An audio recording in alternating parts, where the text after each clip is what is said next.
యాగంటిలో కాకులు ఉండవు. దీని వెనుక రహస్యం ఏంటో మీకు తెలుసా?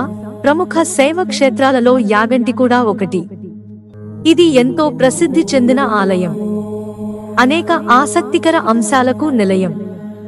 యాగంటిలో బసవేశ్వరుడు రోజు రోజుకు పెరుగుతూ ఉంటాడు. ఇదే ఇక్కడి విశిష్టత. శివుడి విగ్రహ రూపంలో ఉన్న అరుదైన క్షేత్రం కూడా ఇది.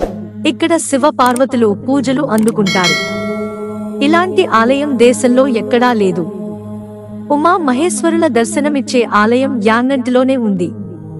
ఇక్కడ ఉమా మహేశ్వరులు స్వయంభుగా వెలిశారు. యాగంటి బసవయ్య ప్రతి 20 ఏళ్లకు 1 అంగుళం పెరుగుతాడు.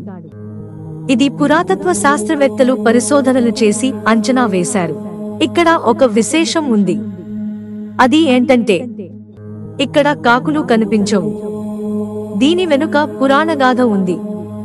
ఇవి కనిపించకపోవడానికి కారణం ఏంటో ఇక్కడ తెలుసుకుందాం. ఇక్కడ కాకులు కనిపించకపోవడం వెనుక పౌరాణిక నేపథ్యం ఉంది. ఎర్రమలలోని మాడుకొండల మధ్య అగస్త్య మునీశ్వరుడు తపస్సు చేసేవాడు. ఈ ప్రాంతం దట్టమైన అడవి మధ్యలో ఉండేది. మునీశ్వరుడు తపస్సును భంగం చేసేందుకు కాకాసురుడు అనే రాక్షసుడు వేలాది కాకులను పంపించాడు. వాటి అరుపులతో ఆ ప్రాంతం దద్దరిల్లింది. తాను తపస్సును చెడగొట్టడానికి కాకాసురుడు ప్రయత్నిస్తున్నాడని తెలుసుకున్న మునీశ్వరుడు యాగంటి పరిసర ప్రాంతాల్లో కాకులు సంచరించకుండా శపించాడు. అప్పటినుంచి ఈ క్షేత్రం పరిధిలో కాకులు కనిపించడం లేదని భక్తుల విశ్వాసం.